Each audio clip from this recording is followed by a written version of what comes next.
Olá para você que acompanha os vídeos da Gazeta do Povo e o nosso canal no YouTube. Eu sou Lorena Lafraia e começa agora mais um Fora dos Autos. Um programa feito para quem aprecia e defende a liberdade de expressão e se preocupa com os rumos que o Poder Judiciário tem tomado. E a partir de hoje, o nosso programa passa a ser transmitido no YouTube todas as quartas-feiras, às 20 horas, e não mais nas quintas, tá bom? Então anota aí o novo dia do programa e não deixe de nos acompanhar. Quem acompanha o Fora dos Autos sabe bem como o bom funcionamento da justiça é importante para a segurança da sociedade. Essa é uma pauta sempre presente na cobertura da Gazeta do Povo.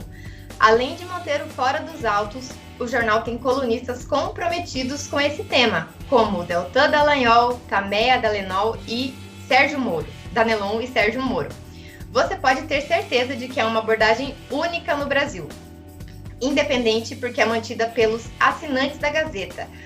Por isso, entre agora mesmo no link da descrição e faça uma assinatura para ter acesso ilimitado a conteúdos que não querem esconder de você a realidade da justiça e da segurança pública no Brasil. Então, custa menos de R$2 por mês nos primeiros 2 meses, tá bom? Então, vamos lá começar o nosso programa de hoje. E eu já começo dando as boas-vindas ao nosso mais novo convidado, que estará com a gente a partir de hoje, colaborando e, sem dúvida, enriquecendo aqui as nossas discussões. Deltan Dallagnol, seja muito bem-vindo. Legal, Lorena. Eu que agradeço. Prazer enorme estar aqui com você, com a Fabiana, com o Emerson. Eu quero conhecer também depois quem que é o nosso ilustre convidado que estava aí do lado da Fabiana. Fabiana, depois quero que você me apresente ele, viu? E queria dizer para vocês que é uma honra tremenda estar ao lado de vocês para falar exatamente sobre isso que você falou que é tão importante e que traz os assuntos que a gente vai conversar hoje, né, Lorena? Você falou como que é importante que a justiça possa garantir segurança para a sociedade. E hoje a gente vai falar sobre temas relacionados a isso, como, por exemplo, o atentado contra a vida do Sérgio Moro, alguém com quem eu tive a honra de trabalhar ao longo de muitos anos no sistema de justiça, pelo PCC. A gente vai falar sobre um projeto que está aqui no Congresso, que pode passar e ferir de morte a justiça brasileira. Eu quero estar podendo trazer, a partir da minha experiência profissional, ao longo de 18 anos no Ministério Público, e a partir da minha experiência acadêmica, como professor de Direito, como alguém que estudou, inclusive fora do país, está trazendo minha contribuição ao lado da contribuição de vocês. E quero dizer ainda que eu estou engajado nesse projeto, porque eu acredito no projeto da Gazeta do Povo. É o único veículo grande que a gente tem no Brasil, que é um veículo liberal na economia e conservador cristão nos costumes.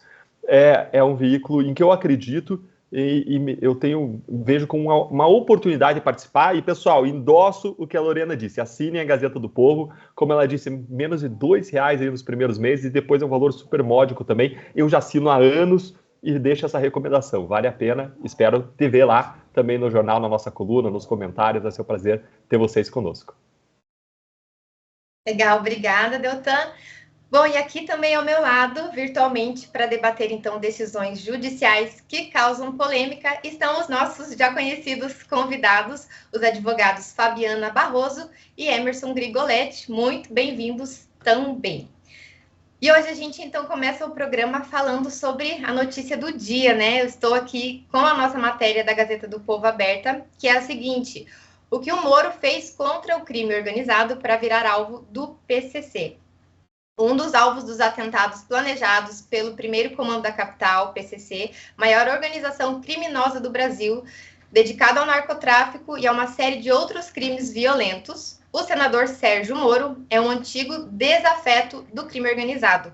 A Polícia Federal cumpre nesta quarta-feira, dia 22 de março, 11 mandatos de prisão e 24 de busca e apreensão em 4 estados contra a facção criminosa que, além de atingir Moro, pretendia realizar ataques contra outras autoridades. Então, vou pedir, já começar com o Deltan, por favor, vamos comentar essa notícia de hoje. Lorena, essa notícia tem a ver com a atuação do Sérgio Moro à frente do Ministério da Justiça e Segurança Pública. Não sei se todo mundo vai lembrar, mas ficou muito famoso um áudio em que uma pessoa do PCC, chamada Elias, ele falava que com o PT tinha diálogo. Mas com esse Moro aí não dá, não. Esse Moro é duro, é firme, é uma pessoa correta, enquanto que com o PT, com a esquerda, tinha diálogo, com o governo do PT eles conseguiam benefícios, eles conseguiam conversar. Já Moro é uma pessoa muito correta, rígida com quem comete crime, especialmente com as lideranças do crime organizado, como tem que ser. E o que a gente vê agora é uma retaliação que a gente pode encarar por duas perspectivas. É uma retaliação à pessoa, que envolve a pessoa do Sérgio Moro, a esposa, os filhos. Eles chegaram a alugar uma sala na frente da casa do Sérgio Moro, uma sala cara comercial para poder monitorar, com a finalidade de matar a família dele. Então, sob o ponto de vista pessoal, é uma coisa trágica, é um risco imenso, é uma dor que a gente sente quando a gente vê uma pessoa colocada debaixo da mira do crime organizado. E isso não é só Sérgio Moro, são pessoas nas favelas, pessoas espalhadas por todo o país que estão na mira do crime organizado, e isso por si só já aperta o nosso coração. Agora, esse caso ele tem uma segunda dimensão que é institucional, e que tem a ver com o que você falou no começo, Lorena, quando você abriu a discussão desse programa, que é o fato de que uma agressão a um agente da lei, uma retaliação, uma vingança a um agente da lei, é uma vingança contra o trabalho dele. Ninguém está atacando ele porque ele é bonito, feio, alto, baixo, gordo, magro. Não, estou atacando ele porque ele agiu contra o crime organizado. E se você não proteger ele, outras pessoas no futuro nunca mais vão querer agir contra o crime organizado. Então, a desproteção dos agentes da lei que atuam contra o crime é uma desproteção da sociedade, porque ninguém vai estar disposto a exercer a sua função com coragem, porque coloca a sua família em risco, a sua própria vida em risco. Então, a proteção de Sérgio Moro, uma reação forte institucional nesse caso, é uma proteção dos agentes da lei e é uma proteção, em última análise, da sociedade.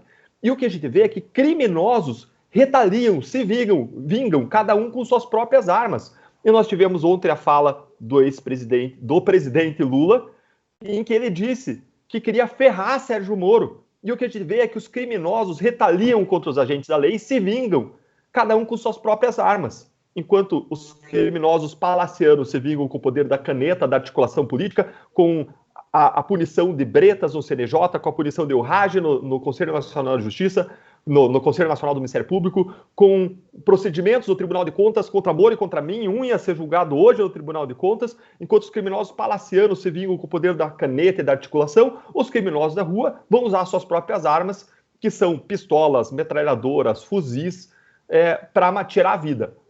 Agora todos estão atentando contra os agentes da lei e, em última análise, estão ameaçando a proteção que existe à sociedade brasileira. Eu queria ouvir os meus companheiros, os meus colegas aqui, sobre como eles estão vendo isso e como eles veem esse movimento acontecer na mesma semana em que a gente vê outros tipos de falas que representam a retaliação do sistema, das pessoas investigadas, processadas, condenadas por crimes contra os agentes da lei, quando o próprio Lula ontem teve aquela fala muito infeliz em que disse que queria viver para ferrar Moro, queria se tornar presidente de novo para ferrar Moro, não ia descansar enquanto não ferrasse Sérgio Moro. Então, só antes da Fabiana falar, vou ler mais um trechinho da nossa matéria da Gazeta e pedir para ela comentar, então. Um dos principais episódios que provocou a ira de facções como o PCC e o Comando Vermelho foi a determinação de Moro em fevereiro de 2019, quando ocupava o posto de ministro da Justiça no governo de Jair Bolsonaro, de isolar lideranças de facções em presídios federais. Fábio, então, se puder comentar para a gente também. Primeiro, boa noite, seja bem-vindo, Deltan, é uma honra dividir um programa tão legal como esse com você, com meu querido amigo Emerson, a Lorena, e a convidado especial que você mencionou, meu cachorrinho Pierre, que ele já é bem conhecido. Legal. De vez em quando ele aparece, ele brilha. Legal, dá um afago no Pierre aí pra gente. Legal. O seguinte, eu estou vendo todas essas coisas com muita preocupação, porque a gente não dá para ver os fatos de forma isolada, já que o Brasil, infelizmente, parece estar debaixo de uma narcoditadura ou um narco-estado, né? Essa é a nossa luta. Então, eu vejo com muita preocupação. Não são fatos isolados, nós estamos em andamento com aqueles problemas no Rio Grande do Norte, que todo mundo sabe, que está ligado também com facções criminosas. Existe brigas entre facções, e essas brigas é muito, muito complicado o Estado interferir. E aí a gente vê, por exemplo, a prisão do Alberto Youssef, que o Deltan já conhece tão bem, e a soltura dele, né, 2 vezes até.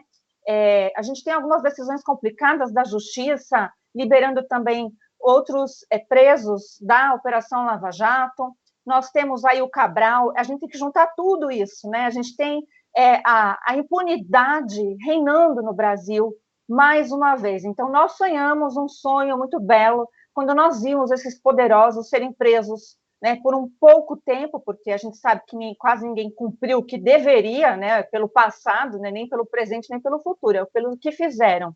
E também o esforço para desmontar. Então, a gente vê o sistema, de alguma forma, brigando e trabalhando contra isso, e aí é muito preocupante, porque essa não é a primeira vez que o Moro é ameaçado, não é a primeira vez que o PCC ameaça, não somente o Moro, mas os membros da Lava Jato, ou outras pessoas também, né, que têm sempre lutado o bom combate, é um combate bem difícil, tirar a justiça também das mãos de criminosos. Aqui foi falado sobre CNJ, com decisões polêmicas, por exemplo, vou lembrar também do Bretas, olha só, a gente vai juntar tudo. E aqui dá para falar por mim e pelo Emerson, até da própria Ordem dos Advogados do Brasil, né, que a gente vê ou uma omissão completa, ou quando tem algo assim a respeito, a gente nunca vê a proteção do advogado verdadeiramente, a gente vê a proteção de alguns advogados cuja fala agrada demais, né, uma corrente ideológica aí que não tem nada a ver ao que a OAB se propôs aí como instituição. Então, a gente vê todos esses problemas juntos e combinados. E aí, a gente também vê o excesso de medida provisória trazida pelo governo Lula, que aí o Congresso realmente precisa trabalhar muito a favor para barrar essas coisas. A gente vai falar de um dos PLs aí que eu concordo bastante com o Moro, com o Deltan, em relação a isso. E a gente teve essa fala também do presidente Lula ontem, ao 247, que até os apresentadores resolveram rir, né, quando ele diz que ele estava de barriga para cima lá na prisão, e olha que nem é todo mundo que fica na prisão de barriga para cima, pensando como, e eu não vou falar a frase aí, mas, né, ferrar, vamos colocar assim, o Moro. Então, isso tudo a gente está vendo que o brasileiro está sofrendo mesmo algo como narcoditadura e narcoestado. O que nos sobra? Nos sobra lembrar da lei e fazer toda a força possível para que a lei seja sempre cumprida, por mais difícil que seja. Então, a gente vai falar também desse PL daqui a pouco, mas não dá para separar esses fatos. Esses fatos a gente tem que olhar juntos. Então, eu vejo brigas entre facções, e aí a grande pergunta: quem é o mandante? Quem é o mandante desse atentado específico, tão elaborado, com casa alugada, etc., contra a vida do Moro e dos seus familiares? Eu acho que isso é obrigação das polícias aí que estão trabalhando conjuntamente de responder à sociedade e à própria família do Sérgio Moro, que é um senador. Obrigada, Fabiana. Antes da gente falar sobre o PL 3453, vou pedir para o Emerson também comentar a opinião dele sobre essa questão do Moro de hoje. Tudo bem, Lorena? Boa noite, né? Perdão, boa tarde, Fabiana. Boa tarde, doutor Deltan. Em primeiro lugar, desejando nossas boas-vindas aqui para o doutor. Uma satisfação, uma honra, um privilégio estar aqui com o senhor também, fazendo parte do Fora dos Autos, e desejo todo sucesso na participação do programa. Vamos lá, né? Eu acho que eu tenho, de certa maneira, uma certa propriedade para comentar sobre esse assunto, porque eu moro aqui na região, né, de Presidente Prudente, né? Eu acompanhei muita coisa que aconteceu aqui em relação a esse assunto, né?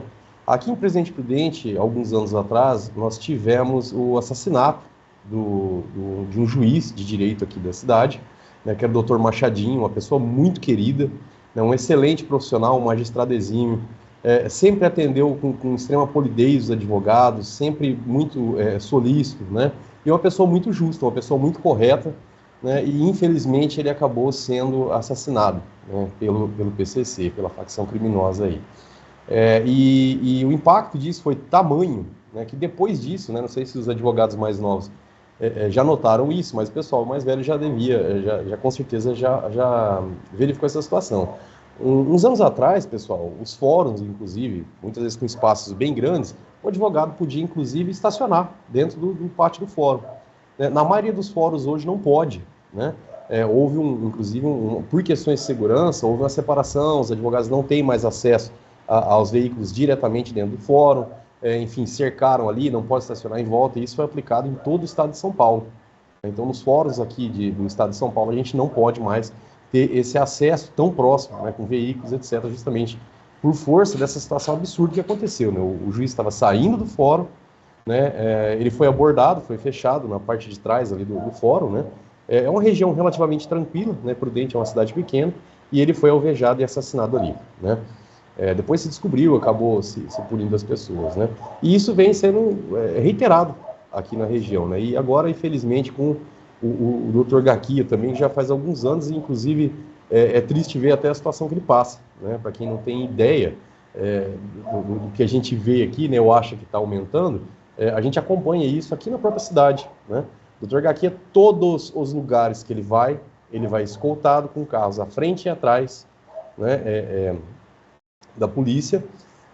Ele não consegue sequer caminhar sozinho no condomínio, a família toda, imagina, acabou completamente a intimidade, a privacidade dele, abrindo mão por fazer o correto, né?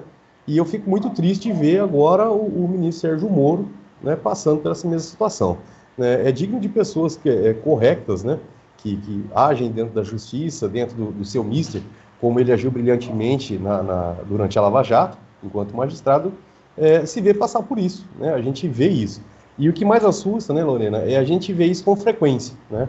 Eu sou advogado, às vezes o pessoal tem uma visão um pouco errada, né? O advogado é o que defende o bandido. Não é. Os advogados também fazem a justiça, participam da justiça. A gente não está lá simplesmente para defender bandido. Aliás, muitas vezes o próprio advogado participa, né, como assistente de acusação, por exemplo. A gente pode colaborar nessa construção da justiça brasileira.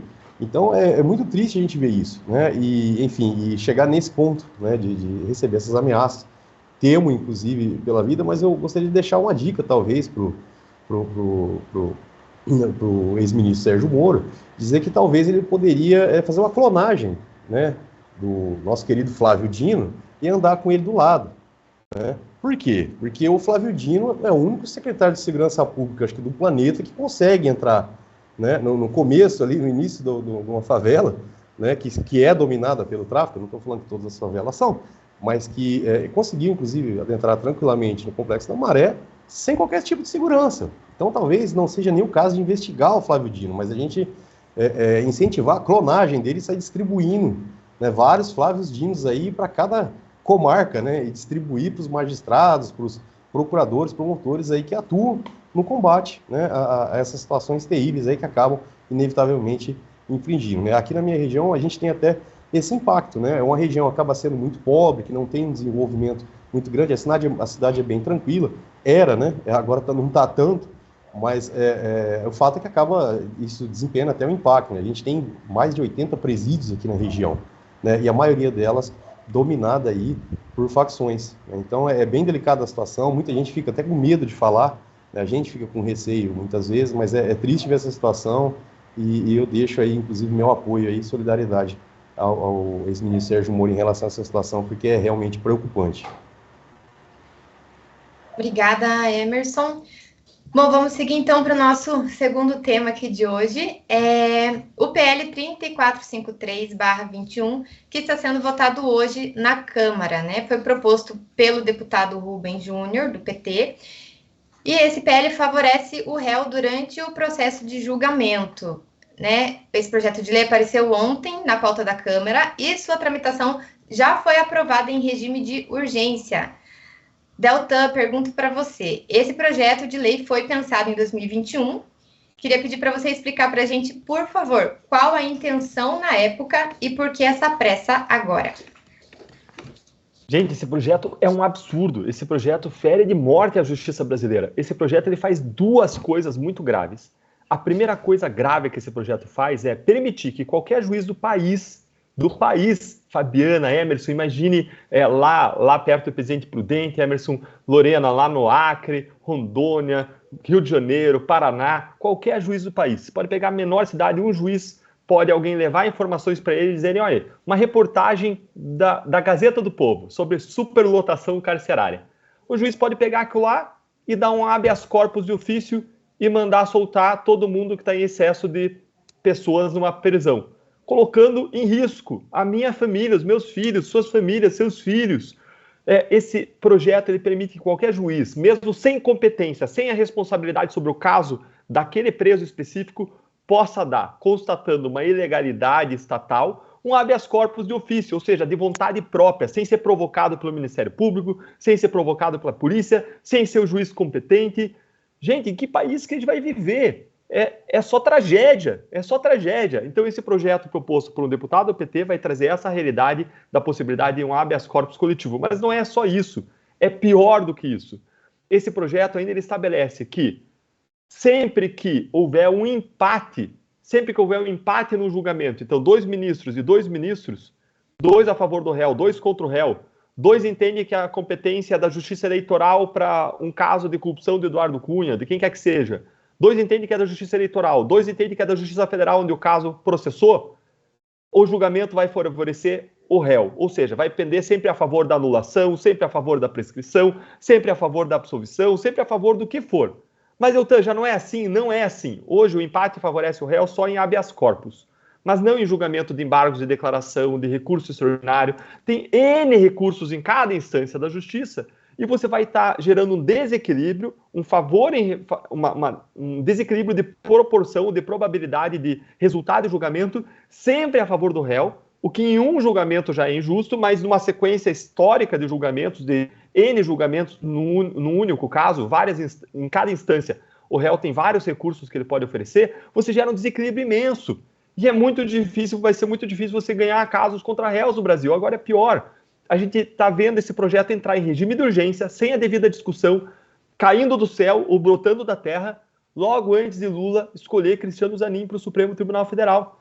E veja que se Lula escolher Cristiano Zanin, ele pode pensar, poxa, mas se eu escolher o Zanin, ele ia votar a favor dos réus da Lava Jato, e ele vai ter que se declarar suspeito, porque ele atuou nos casos da Lava Jato, então a gente não vai poder contar com o voto dele a favor dos réus da Lava Jato, ou contra a Lava Jato, como eles querem. Só que como o Zanin não ia poder votar, ia ficar suspeito, ia se afastar, esse projeto ele traz a solução mágica para o problema do Lula. Por quê? Porque basta o Zanin se afastar que o voto dele é contado como favorável aos réus. Como assim? Porque quando ele se afasta e a posição dele é relevante porque vai dar empate, 2-2, automaticamente a decisão vai ser a favor dos réus, os corruptos, os criminosos, os ladrões, dos assassinos, dos traficantes, quando não é assim necessariamente ao redor do mundo. O próprio Tribunal Europeu de Direitos Humanos já decidiu que você pode estabelecer outros critérios de desempate, como, por exemplo, quando houver empate, prevalece a decisão recorrida, porque ela não foi revertida. Ou ainda, quando houver empate, você chama um outro julgador para votar em acréscimo, um presidente da turma, um jogador de outra turma, do mesmo tribunal, para julgar. Então, existem outros critérios de desempate. E mais, gente, essa questão está sendo decidida hoje pelo Supremo Tribunal Federal, tem um julgamento acontecendo hoje no Supremo Tribunal Federal, e a posição que prevaleceu, já tem 6 votos a favor, é de que o empate não favorece o réu, salvo nos casos de habeas corpus. Ou seja, sempre que houver um julgamento de recurso que não é habeas corpus, que é o que está em questão nesse projeto de lei, o empate não favorece o réu, mas você tem que chamar um outro julgador para desempatar. Como o Supremo está majoritariamente já decidindo isso, já tem 6 votos, agora eles querem virar o jogo no Congresso, eles querem trazer a questão para o Congresso para virar o jogo em favor do réu. Isso dentro de um sistema que já é um absurdo, já é altamente injusto, desfavorável ao Ministério Público, favorável aos réus e aos criminosos. Porque no nosso sistema, a chance do Ministério Público ganhar um processo é muito pequena. E vou explicar isso de modo muito rápido, tentando deixar bem didático. Hoje, para você ganhar um caso criminal, quando um réu entra com habeas corpus, o Ministério Público tem que ganhar nas 3 instâncias, no Tribunal, no STJ e no STF. Por que tem que ganhar nas 3? Porque quando o Ministério Público perde, não pode recorrer. Já quando o réu perde, aí sim pode recorrer. É um desequilíbrio que já existe no nosso sistema. Então vamos dizer que sobre uma questão controvertida, como a competência para julgar o caso Lula, Curitiba ou Brasília, ou a competência para julgar o caso Eduardo Cunha, Justiça Eleitoral ou Justiça Federal. Vamos supor que os juízes se dividam, 50% entendem A, 50% entendem B. Qual é a chance do Ministério Público ganhar da primeira à última instância? Porque ele tem que ganhar em tudo, senão ele perde. Vocês já entenderam, né? Se o Ministério Público perder em uma instância, é como se ele já tivesse perdido em tudo, porque ele não pode recorrer. Qual é a chance do Ministério Público ganhar? 50% vezes 50% vezes 50%. 1 meio vezes 1 meio vezes 1 meio. A chance é de 1/8, é de 12%. Deltan, você está falando que a chance da sociedade ser protegida contra crimes, as vítimas serem protegidas contra crimes, num caso criminal é de 12%, e o réu leva, em 87,5% dos casos, sempre que os juízes se dividem sobre uma questão jurídica, e direito não é matemática, os juízes discordam mesmo, razoavelmente, sobre várias questões, sim, é isso que eu estou dizendo. O sistema é todo em favor do réu. Mas, muitas grandes operações, como a Lava Jato, você não tinha uma questão controvertida sendo discutida. Você tinha 2, 3, 4. E se você tiver 2 questões controvertidas, você tem que ganhar nelas, nas 3 instâncias sobre cada uma delas. O réu pode entrar com várias habeas corpus e 2 habeas corpus, cada um discutindo uma dessas questões. E aí você tem que ganhar, você tem 1/8 de chance de ganhar na primeira questão e 1/8 de chance de ganhar na segunda. E se você perder em qualquer delas, você perde o caso criminal. Então você tem que ganhar nas 2. Qual é a probabilidade do Ministério Público ganhar nas 2? 1 dividido por 8 vezes 1 dividido por 8, que isso dá 1,5%. Peraí, Deltan, você está me dizendo que a chance de a gente ganhar contra réus poderosos, que têm bons advogados, que recorrem todas as instâncias com várias questões controvertidas, é ínfima? Que a gente sempre perde? Sim. Olha as grandes operações, tudo anulada. Porque o sistema é feito assim para não funcionar contra os réus poderosos. E pior, eu não estou nem falando do componente político dos julgamentos, que muitas vezes os julgadores foram indicados pelos próprios réus, o que piora tudo. Então, gente, a gente está num sistema que tem que melhorar muito para ficar ruim, porque é horrível. Tem que melhorar muito para ficar ruim. E aí vem esse projeto hoje querendo piorar ainda mais. Sério, é isso que a gente espera? É isso que a gente quer do Congresso Nacional? Então eu queria convidar todo mundo, mais do que nos assistir, a movimentar os seus parlamentares. A gente está gravando isso ao longo do dia de quarta-feira, vai estar à noite, né, essa entrevista. Eu espero que a gente tenha alcançado um resultado favorável até a noite, mas é possível que essa discussão seja adiada. Então, se ainda não tiver sido decidida, participa disso. E se você está vendo um resultado ruim hoje à noite, se esse julgamento já aconteceu, se essa votação já aconteceu, a gente precisa de vocês conosco, nos acompanhando, nos ajudando, acompanhando as redes sociais e se envolvendo para que a gente pare de tomar gol contra. Senão a gente vai seguir em eterno 7-1 no Brasil. A gente precisa que a sociedade se envolva. Obrigada, Deltan. Quero perguntar para a Fabiana. Fabiana, você não acha que isso pode ser uma ofensa à garantia da uniformidade no julgamento, que é um dos fundamentos do Estado de Direito? É porque uma vez que uma lei define de antemão um favorecimento no resultado final da votação, ela não fere a uniformidade da interpretação, ou isso é um dispositivo comum? Não tem nada de comum, né? Mas a gente está cansado já de dizer que as coisas são inconstitucionais, se tornando constitucionais na base do grito. Veja só a gravidade disso.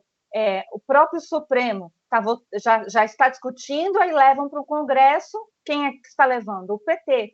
E ainda é com tudo que a gente falou já no começo. Então, a gente precisa ver as características políticas, o cenário que nós estamos, problema econômico no Brasil. Então, as pessoas não prestam atenção. Eu vejo assim frontalmente que será impossível condenar criminosos de colarinho branco, criminosos poderosos, criminosos que têm condição de pagar banca de advogados enormes, né, essas bancas gigantes que ficam já com os recursos. O Deltan sabe bem como que se demora para julgar isso, que acaba gerando prescrição e etc. E aquele mínimo detalhe do rodapé da lei acaba valendo. Então, a gente já tem todas essas dificuldades. É mais fácil, então, já tirar todos os benefícios que o cidadão tem. A gente está pregando com tudo isso uma inversão de valores na sociedade. O brasileiro comum de bem já está preso, de certa forma, nas suas casas, independente da classe social, seja nas favelas, nas comunidades, seja em condomínio.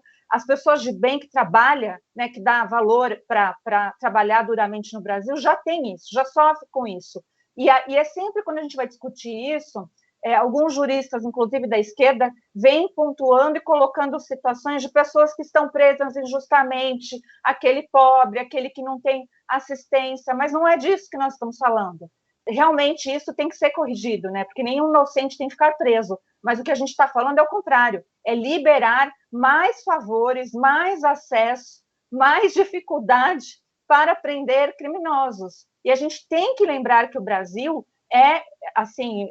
infelizmente, politicamente, é lotado deles, né? A gente tem exemplos aí fáticos, dá para dizer. Eu me lembro de um exemplo aqui de São Paulo clássico, que foi julgado, condenado, e eu nem sei que situação está, porque vive saindo, acho que agora está com sursi etário, se eu não me engano, que é o Paulo Maluf, né? Que ficou conhecido até como a famosa e célebre frase estupra, mas não mata, né? Rouba, mas faz.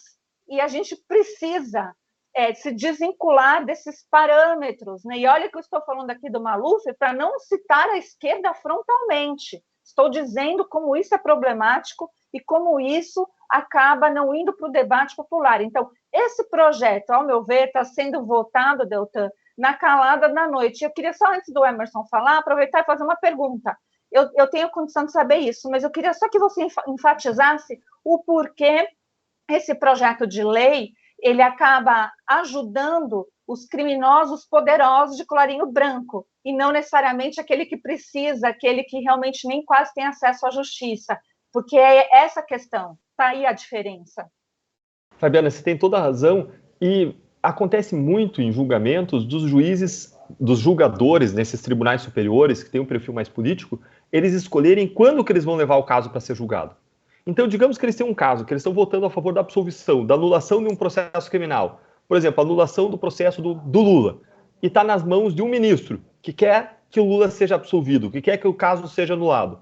E ele vê que ele vai perder por 3-2. O que ele faz? Ele espera uma hora que um ministro que vai votar contra ele sai para uma licença médica, tem uma consulta médica, e ele leva em mesa, ele não precisa avisar habeas corpus, leva a hora que quer. E ele manipula assim, o resultado do julgamento, porque vai dar 2-2, votam 2 ministros, e na Lava Jato várias vezes era assim, era 2-2, era 3-2, ele vai levar e vai conseguir ganhar numa espécie de tapetão que está se criando, numa possibilidade de manipulação de resultado de julgamento. Isso não vai acontecer em favor do réu favelado, da pessoa pobre, isso vai acontecer em favor do grande poderoso.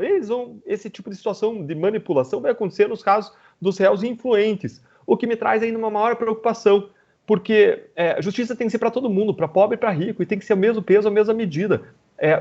Pobre, rico, poderoso, desinfluente, qualquer pessoa que cometa crime é uma resposta só, é punição criminal, para que você possa ter um sistema que dissuada a prática de crimes, para que você possa ter justiça, para que poderosos que nos governam praticando corrupção não continuem a nos governar, e sim sejam responsabilizados pelos seus crimes. Então, me preocupa muito, sim, Fabiana, é isso que vai acontecer na prática em relação a réus influentes. Agradeço até a pergunta porque me dá a oportunidade de explicar esse detalhe que muitas vezes passa despercebido pelas pessoas que não conhecem o sistema de justiça. Uhum. Emerson, explica pra gente se esse também não se esse caso não pode ser considerado uma interferência do legislativo no judiciário, se isso não fere a função do STF. Sim, claro, Lorena. Bom, para começar, né, é aquilo que eu sempre digo, já disse em outros programas e continuo ressaltando. A gente não precisa de mais normas. A gente precisa, em primeiro lugar, para resolver definitivamente essa questão, de punição. Que as pessoas sejam punidas, obviamente, sem exageros, mas dentro do que está na lei. O que acontece no Brasil é uma extrema impunibilidade. As pessoas cometem crimes, né, e quem tem mais dinheiro, vamos dizer assim, quem tem mais influência, são os mais poderosos, eles sempre se safam. É inacreditável. E aí eles inventam uma legislação, né, com um texto extremamente sofrível, né, como vendendo, na verdade, para a população isso como se fosse uma benesse. E eu até cito aqui um trecho gravíssimo aqui desse PL, né, que ele diz o seguinte, no artigo 467A que eles querem colocar, que qualquer autoridade judicial poderá expedir de ofício ordem de habeas corpus individual ou coletivo, quando no curso de qualquer processo judicial verificar que, quando que ele pode fazer isso? Quando alguém sofre ou se acha ameaçado de sofrer violência ou coação em sua liberdade de comoção. Agora me fala, que pessoa, dentro do sistema penitenciário brasileiro, que todo mundo sabe, né, o jeito que funciona aquilo, enfim, todo preso, é óbvio que ele pode se sentir ameaçado ali, né, sofrer alguma violência, sofrer alguma coação, e ele não vai, né, ele pode simplesmente arguir isso, né, eu estou me sentindo coagido aqui, preso, né, lógico, você está preso, né, mas ele pode simplesmente alegar isso a bel prazer, ou seja, uma subjetividade absurda no texto dessa norma, né, permitindo que o advogado simplesmente apresente isso, né, complemente muitas vezes com um laudo psicológico ali, muitas vezes falho, né, e consiga a liberação. Muitas vezes não precisa nem disso, porque é pior até, né? O advogado nem precisa, porque o próprio juiz, se ele achar, vou dar um de justiceiro, né, e vou soltar todo mundo, e acabou. Isso não é justiça, isso é justiceiro, está errado. Ele não pode fazer isso. Né? O texto é extremamente sofrível. Ou seja, quando a gente fala de bandidolatria, a gente não está exagerando mesmo, né? Porque a tendência é essa. Então, qual que é o objetivo aqui? É simplesmente permitir que qualquer pessoa consiga um habeas corpus se ele tiver um pouquinho de influência ali, talvez um contato, uma certa proximidade com o advogado. Ele simplesmente vai lá, contrata um advogado, dá uma chorada para o juiz, ele de ofício faz isso. E pior, né? Pode fazer isso de forma individual ou coletiva, o que é gravíssimo, né? Bom, até mencionando essa questão da Lava Jato, na Lava Jato mesmo aconteceu, a gente viu muitas reviravoltas em decisões, né? De repente o Lula estava preso lá na situação, de repente surgiu um habeas corpus do nada, na calada da noite, na madrugada, alguém ia lá e deferia isso, né? Teve até o caso do Favreto, se não me engano, o juiz, enfim, tem uma série de situações ali absurdas. Então, esse tipo de situação, criar essa norma penal, é simplesmente revogar a lei penal. Ninguém mais vai ficar preso mesmo. Já não fica, né? Porque funciona assim, a polícia prende, o Ministério Público acompanha, vai lá passar pelo juiz, solta. Né? 3 dias depois, a pessoa estuprou, matou, fez o diabo a 4 ali. Crimes muitas vezes gravíssimos, que afetam diretamente a sociedade e deixam a vítima vulnerável, né? Porque depois a pessoa ainda fica com medo. Fala, nossa, mas de repente o cara pode voltar aqui e me matar. Né? Uma tentativa aí, um latrocínio, enfim, uma tentativa de roubo ali na casa dele, tentou, foi frustrado ou foi pego depois de consumado. Enfim, a pessoa vai ficar desesperada. Porque se der na telha do juiz, enfim, simplesmente ele pode decidir. Mas o preso está lá, ele pode sim, sentir coagido, de repente, nessa unidade prisional ali é meio perigoso, e ele simplesmente delibera isso. Agora eles colocam isso como se fosse uma vantagem para o cidadão, né? Para o coitadinho ali, para o pessoal que não tem dinheiro para pagar, que muitas vezes depende de defensor público, né? E não tem condições de pagar um advogado caro para fazer esse acompanhamento e tudo mais, né? E aí, só que a gente sabe que na prática isso vai ser aplicado para os poderosos, né? Assim, a esmo, ou seja, sempre vai ter essa situação. E aí, a gente, assim, agora a gente está vivendo um outro fenômeno, né? O Brasil é um país incrível, né? O Brasil, como diz o meu querido amigo Rodrigo Constantino, às vezes cansa. Né? A gente muito tem falado no programa sobre a questão da juristocracia, né? Onde o Poder Judiciário, utilizando esse consequencialismo jurídico, desse ativismo judicial, ele acaba interpretando a Constituição do jeito que ele quer e não dentro dos 4 primeiros artigos da Constituição, que estabelece os princípios e fundamentos da República, que era como ele deveria interpretar, vai conforme a cabeça do juiz, e agora o Legislativo, né? O PT, tentando fazer a via inversa disso. Né? Vamos fazer a legistocracia agora, né? Então, assim, vamos pegar, o Supremo já está decidindo de uma forma, então a gente vai dar um balão ali. Então, assim, é uma bagunça total. Né? No fim das contas, os poderes acabam não sendo nem independentes e nem harmônicos. Né? E a gente fica completamente perdido. E é óbvio, né? Se esse projeto vigorar um dia, 1 hora que seja, mesmo depois que tenha, de repente, uma ADI para discutir a constitucionalidade dele, derrube já na sequência, esse espacinho de tempo, gente, pode beneficiar milhares de réus. Né? Então, é inaceitável, é inacreditável, assim, perder completamente a vergonha na cara mesmo. Não conseguimos aqui, vamos fazer e faz de qualquer jeito. Quando não consegue no Legislativo, vai para o Supremo. Não consegue no Supremo, eu vou empurrar isso goela abaixo. E, aliás, né, deixo até uma crítica, é no mínimo estranho, né? Sempre essas legislações aí que vêm na calada da noite, né? O próprio José Afonso da Silva, constitucionalista, lá numa obra lá de direito constitucional, ele dizia que no Brasil isso é até uma praxe. Né? O Instituto das Medidas Provisórias, inclusive, foi instituído na Constituição na calada da noite. No texto original da Constituição não existia esse dispositivo que previa a medida provisória. E José Afonso da Silva ele até explica isso, que durante a noite de aprovação, né, de promulgação da Constituição, jogaram lá a medida provisória, que já cometeu vários estragos aí no mundo jurídico, lá logo no começo, né, nos anos que se seguiram, os anos 90, que vieram ali. O Executivo chegou a utilizar mais de 10 medidas provisórias sobre o mesmo assunto, para tentar emplacar na marra. E agora, parece que vem da mesma forma esse projeto de lei, né? Imposto na calada da noite, simplesmente fazendo uma mega reforma ali no Código de Processo Penal, atingindo diretamente a punibilidade, atingindo não só a questão da punibilidade, mas a segurança, né, das pessoas também, né, principalmente das vítimas. É simplesmente inacreditável o que está acontecendo no país. Assim, demais, Emerson, você me permite completar, a gente tem um sistema absolutamente falido, em que a gente vê pessoas sendo soltas. É um sistema que precisa ser melhorado. E o que a gente está vendo agora é proposta para piorar. São essas propostas que estão passando. Um aspecto específico que você mencionou é em relação à possibilidade de um ministro dar um habeas corpus de ofício, num caso que não é dele, é algo que me traz muita preocupação. Por quê? Porque eu vi isso acontecendo na Lava Jato. Tem um ministro do Supremo Tribunal Federal, o ministro Gilmar Mendes, que não era competente para julgar determinados casos, especificamente casos envolvendo a operação piloto, a operação que envolvia pessoas do PSDB do Paraná. O ministro competente era o ministro Barroso, na época, e o ministro Gilmar Mendes aproveitou que ele estava trabalhando num outro caso, referente a uma outra operação, que era da área estadual do Paraná, chamado Rádio Patrulha, e ele pegou e deu um habeas corpus protegendo, ou livrando, ou evitando que fosse preso novamente pessoas que estavam presas na nossa operação federal, que estava submetida ao ministro Barroso, que não tinha decidido nada nesse sentido. Então, essa previsão desse projeto de lei, que traz a possibilidade do ministro dar um habeas corpus de ofício em processo que não é da competência dele, acaba legitimando esse tipo de procedimento que não é adequado, não é o segundo a regra, não é usual, não é correto, ao meu ver, que vinha sendo adotado pelo ministro Gilmar Mendes em alguns casos da Lava Jato. Então essa é uma outra preocupação que eu tenho em relação a esse projeto, que se soma a todas as preocupações que eu já expus agora há pouco. Obrigada, Deltan.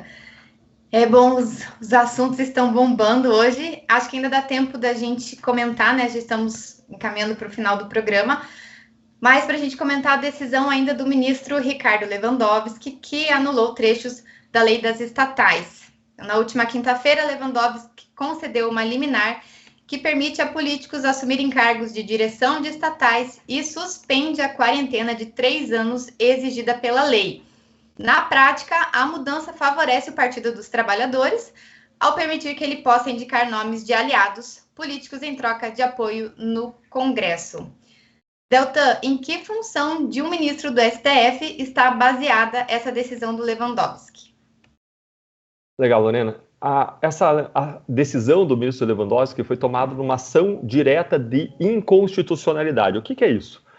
O Congresso Nacional faz leis, uma das leis foi a lei das estatais. Essa lei buscou proteger estatais como a Petrobras e a Eletrobras, que tinham sido saqueadas, como a Lava Jato revelou que tinha acontecido. Essa lei buscou proteger elas de indicações de loteamento político, de aparelhamento político. E aí, um partido, o PCdoB, um partido de esquerda extrema esquerda, entrou com uma ação para derrubar a lei das estatais. E a ação estava lá tramitando. E por que veio agora essa decisão do ministro Lewandowski? A colunista Lu Gaspar, ela apurou os bastidores disso e disse que aconteceu essa liminar do ministro Lewandowski porque o Lula queria nomear para a presidência do Banco do Nordeste o ex-governador de Pernambuco, Paulo Câmara. Agora, esse caso não afeta apenas a nomeação do Banco do Nordeste. Quando o Lewandowski vai e derruba a proibição de nomeação de líderes partidários e pessoas que atuaram em campanha para os cargos das estatais, o que ele está fazendo é permitir o loteamento político, o mesmo loteamento político que levou aos saques na Petrobras, aos saques na Eletrobras, aos saques em várias estatais, ao roubo de várias estatais, esse mesmo loteamento político partidário, ele está permitindo que aconteça em relação a milhares de cargos. Milhares de cargos. A gente está falando aqui de 587 cargos em estatais federais, mais 315 cargos nos conselhos de administração das estatais, mais 272 posições de diretores executivos. Gente, vai ser uma farra. Isso escancora, isso não abre as portas, isso escancara as portas para a grande corrupção política brasileira. Então veja, você teve uma lei feita para impedir o saqueamento das estatais. Essa lei vinha valendo há bastante tempo, tinha uma ação contra essa lei parada lá no Supremo Tribunal Federal, não tem requisito de urgência para se dar uma liminar, não tem requisito de nenhuma urgência que não seja o Lula nomear alguém lá para o Banco do Nordeste, ou seja, é uma liminar que, a meu ver, não se justificava sob o ponto de vista jurídico, mas o ministro Lewandowski deu essa liminar e, em razão dele ter dado essa liminar, o ministro André Mendonça já reagiu, ele tinha pedido uma vista do caso, já devolveu o caso para o julgamento, e agora a minha torcida é para que o Supremo Tribunal Federal possa julgar logo essa lei e validar a lei para evitar que novos esquemas, como aquele que a Lava Jato descobriu, voltam a se repetir, em razão dessa desproteção que vão dar às estatais brasileiras. Fabiana, para os leigos no assunto, né, essa liminar parece, na verdade, um alvará para quebrar a lei, né? Então, queria pedir para você explicar para a gente o que é exatamente essa liminar e também já pedir a sua opinião sobre esse assunto. Bom, mas não é só para os leigos, não, é realmente isso, né? Você está tirando toda a legitimidade de uma lei. E a gente precisa entender isso, porque muitas leis acabaram vindo posteriormente com a atuação até da Lava Jato, com a atuação, né, de mostrar como que era feito o crime por políticos, etc., e como que o dinheiro público escoava ralo abaixo. Então, esse tipo de proteção que a gente está vendo ser retirada mais uma vez, eu digo no grito, né, na canetada, sem que a sociedade dê tempo de observar tudo, porque olha quantas frentes nós abrimos só hoje, né? Então, o sistema aí está meio bruto em relação a isso. Mas é óbvio, se tem uma proteção, por exemplo, a gente tem uma outra frente aí, que é a independência do Banco Central, que a gente está vendo também uma força absurda política para tentar tirar essa independência do Banco Central brasileiro. E isso é muito importante para que a gente continue sendo um país ainda meramente considerado civilizado com um pouco de segurança jurídica. Então, mais uma vez, né, o que o Lewandowski está fazendo é afrontar todo o legislativo que se esforçou, passou uma lei para proteger o cidadão e proteger o dinheiro público de pessoas que estão fazendo, sim, colaborando para que o dinheiro público vá através de corrupção, através dos meios aí que a gente mais que conhece. E, infelizmente, a gente não está dando conta de debater todos os pontos. E lembrando aqui que eu tenho saudade de quando o judiciário também tomava para si essas demandas e não ficava somente nesse ativismo que nós estamos atualmente, que é superficial e que academicamente, gente, está bem difícil a gente discutir, porque a sociedade também está dividida dentro dos juristas. Então, a gente está vendo isso repercutir no dia a dia e o poder, ele acaba pegando o vácuo, né, de quem está deixando. Então, é isso que está acontecendo. Eles estão gritando e os poderosos, criminosos, infelizmente, parece que estão fazendo pedido à la carte num restaurante do crime organizado. Emerson, na sua opinião, quais impactos essas decisões, caso mantidas, podem gerar para a política e para a economia como um todo?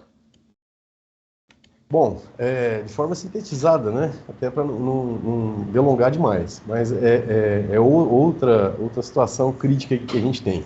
Eu estava dando uma analisada no voto, né, do ministro Lewandowski, né, e além dessa questão, até que o Dr. Deltan mencionou, a respeito da inocorrência dessa urgência, né, não teria motivo nenhum para conceder essa tutela de urgência, né, essa liminar aí. É muito curioso ler, inclusive, o voto do ministro Lewandowski, porque ele coloca, inclusive, os motivos que levaram à propositura da lei das estatais, né, que era justamente evitar o aparelhamento, né? Ele, inclusive, reconhece num trecho da decisão dele que na discussão desse projeto de lei, que acabou se tornando lei, foi colocado isso pelo legislador. O legislador dizendo que isso tinha como objetivo, essa legislação tinha como objetivo evitar o aparelhamento político-partidário, né? E tem até um trecho que ele coloca, no voto que é bem interessante. Outra colocação é feita também em relação aos partidos políticos. Nós defendemos que filiados a partidos políticos não participem da direção para evitar que esses conselhos sejam partidarizados e que, ao invés de olhar cada um deles o bem da empresa, o equilíbrio da empresa, a eficiência e a estratégia a longo prazo da empresa, eles estejam preocupados e representando situações político-partidárias, que não tem nada a ver com a eficiência, com a gestão ou administração daquela empresa. Ou seja, no próprio voto se reconhece, né, o objetivo da norma, né? Aí ele diz que não é bem assim, né, porque viola o princípio da isonomia. Bom, o impacto disso, né, obviamente, em primeiro lugar, a gente acaba verificando o impacto do ponto de vista jurídico, né? É outro precedente que há uma distorção completa, tem vários trechos do voto lá que são bem confusos, inclusive, né, que se mistura, inclusive, uma questão de regras de compliance das empresas, dessas empresas, com a questão de evitar né, essa questão do aparelhamento, enfim, se juntou o ó com o nó e não deu em nada ali, e acaba tendo impacto jurídico, que em primeiro lugar é a contradição ali, né, a obscuridade dessa decisão, porque ficou um negócio bem esquisito, ou seja, foi aparentemente, né, com todas as vênias, é o entendimento do ministro, deu a entender que foi um voto puramente para atender interesses de partidos, né, para entender interesses do atual governo, né, uma coisa que não deveria ocorrer. E o impacto na economia é evidente, né?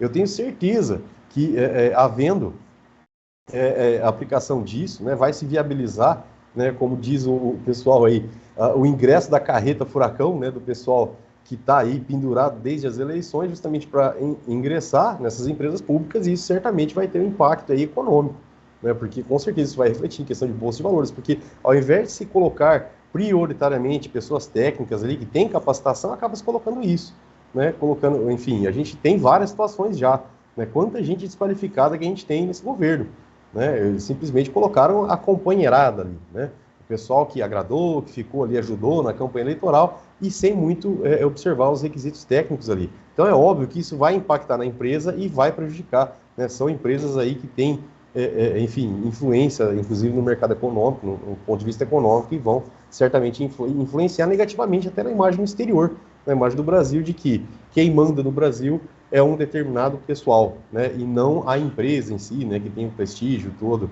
enfim, que visa objetivamente o lucro. Isso é péssimo para o Brasil, né? Se me permite completar, Lorena, fazer uma adição, na verdade, concordo com tudo que você disse, Emerson, e queria adicionar o seguinte, existe uma previsão na lei, existe uma lei que rege as ações diretas de inconstitucionalidade, as ações de declaração de constitucionalidade, e essa lei tem uma previsão clara de que nos casos em que se devesse conceder uma liminar, que isso seja levado para o plenário e não seja concedido monocraticamente. Está lá no artigo 12 da Lei 9.868 de 99. A lei fala o seguinte, que quando existe um pedido de medida cautelar, superados alguns procedimentos muito rápidos, o julgador deve submeter, o ministro deve submeter o processo diretamente ao tribunal, que vai ter a faculdade já de julgar, se quiser, definitivamente a ação, ou então de apreciar a medida cautelar. Mas não foi o que o ministro fez, ele pegou e deu uma liminar. Logo depois do ministro André ter pedido vista do caso, o ministro André pediu vista, e aí ele precipitou uma liminar, quando o outro ministro tinha pedido vista, o que faz com que pareça acertada a leitura da jornalista Malu Gaspar, quando ela coloca que essa foi uma liminar para justificar a nomeação e indicação política de uma pessoa para o cargo no Banco do Nordeste, quando, na verdade, o tribunal não deveria dar atenção para argumentos ou fatos extrapolíticos, extrajudiciais, né, fatos políticos que não estão colocados nos autos. Fica uma situação também que não me parece que seja a mais adequada, sob o ponto de vista de tutela, de atuação jurisdicional, que a gente quer sempre que seja uma atuação técnica, eficiente, em cima da lei, dos fatos e das provas. Doutor, só para pontuar essa questão também, salvo engano, posso estar muito enganado, mas teve inclusive uma alteração no regimento interno do Supremo, para evitar esse tipo de situação. Mas parece que nem isso foi respeitado, né? Simplesmente foi lá da base da canetada e não foi remetido ali ao colegiado para apreciação da matéria. Então, no mínimo estranho, né? É bem estranha essa situação. Obrigada, pessoal.